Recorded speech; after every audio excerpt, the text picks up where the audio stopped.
Our next story is from South Korea, where a cop being investigated over the Halloween stampede has been found dead. The 55-year-old cop was accused of deleting intelligence reports warning of the possibility of a massacre or a serious incident. Our next report getting you the details. The story begins on the 29th of October. South Korea was celebrating Halloween. The first mask-free Halloween in 3 years. The excitement was evident. The impending disaster, not so much. This is Itaewon. You could call it Seoul's party district. Itaewon has bars and restaurants, and on the 29th of October, some 100,000 people had made their way to Itaewon by early evening. The narrow streets and alleys were packed. People began posting social media messages, saying the ever-increasing crowd made them feel unsafe. At 6:34 p.m. local time, a call was made to the police.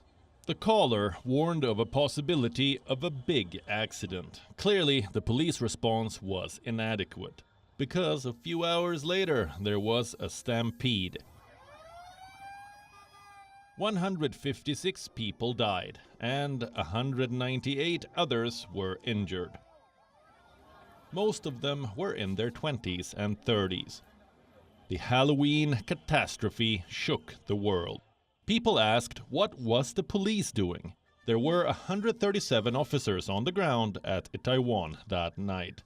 An officer called Jeong was in charge of intelligence at the police station covering Itaewon. At least 12 emergency calls were made before the massacre that night. They repeatedly asked the police to help. In the last call made at 10:11 p.m., the caller said, "It feels like people can get crushed here." What was the police's response? The police responded to 4 of the 11 calls by deploying officers. But reports say the cops closed the case without tangible action.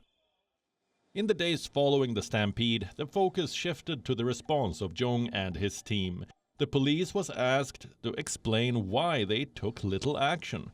Jeong was being investigated. He was accused of deleting intelligence reports warning of a serious accident. He was slammed by South Korean lawmakers. They demanded that those responsible for the removal of documents be arrested and punished.